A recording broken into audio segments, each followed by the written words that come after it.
Dear America, the FBI has Bill and Loretta'S Tarmac docs. Here are 9 things you need to know. Judicial Watch is on this like a dog on a bone, and the more we learn, the worse it looks. Ever since the now infamous Tarmac meeting, where Bill Clinton had an off-the-record meeting with the Attorney General, there has been a lot of interest in what really went on. Bill Clinton, you will remember, claims they discussed grandchildren and golf. Let's go through a quick list of some things that make this story interesting. 1. The FBI has found 30 pages of documents relating to the Tarmac meeting, which Judicial Watch will have in their possession by November. This conflict with the FBI's previous FOIA request from Judicial Watch looking for any correspondence between anyone connected to the FBI for the investigation into the Tarmac meeting in the summer during the election. This same request was made, and Judicial Watch was told there were no such records. Why were they unable to find them during the election cycle but able to find them now? This is the very same meeting that is supposed to have triggered the Comey drama. He said he was uncomfortable with this meeting, and that's why he gave that infamous press conference.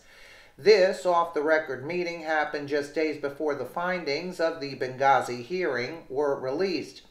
5. Hillary was already the Democratic candidate, so she and her party had a lot to lose if there were a scathing report on Benghazi. 6. Hillary was under investigation for her missing deleted emails on the BleachBit homebrew server. 7. It has been reported that the Clinton Foundation was also being investigated at this time.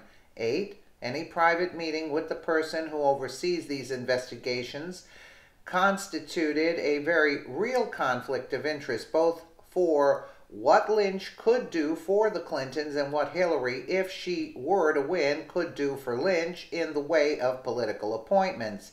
9.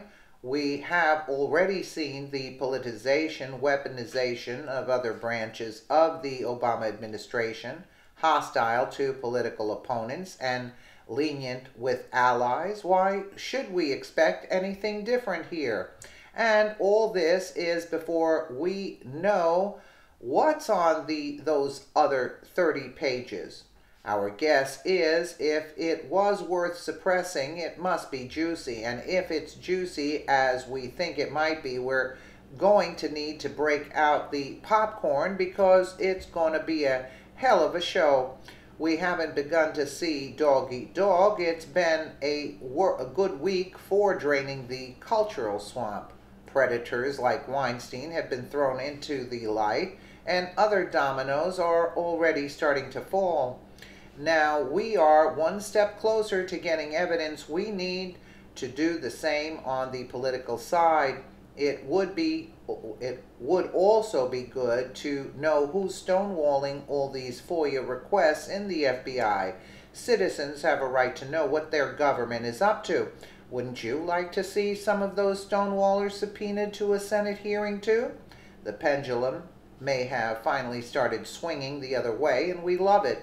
Stay rowdy like this guy. Does your grandpa go off on paltry politicians, whether they be Democrat or Republican? Does he get misty-eyed when he talks about God and country and America's future? And have you ever heard him scream, "Aw, hell no," when Rosie O'Donnell starts yapping on television? If you answered yes to one or all of the above, then your gramps will love Doug Giles' latest book, My Grandpa's a Patriot Badass. Don't be fooled by the title. This ain't just for Grandpa. The snowflake generation and the rest of America needs a good old dose of Grandpa wisdom, especially if Grandpa is Doug Giles. You'll love My Grandpa's a Patriotic Badass just as much as Grandpa will. Well, let's see what happens. Let's see what they give them. Let me know what you guys think in the comments below. And again, thank you so much for watching.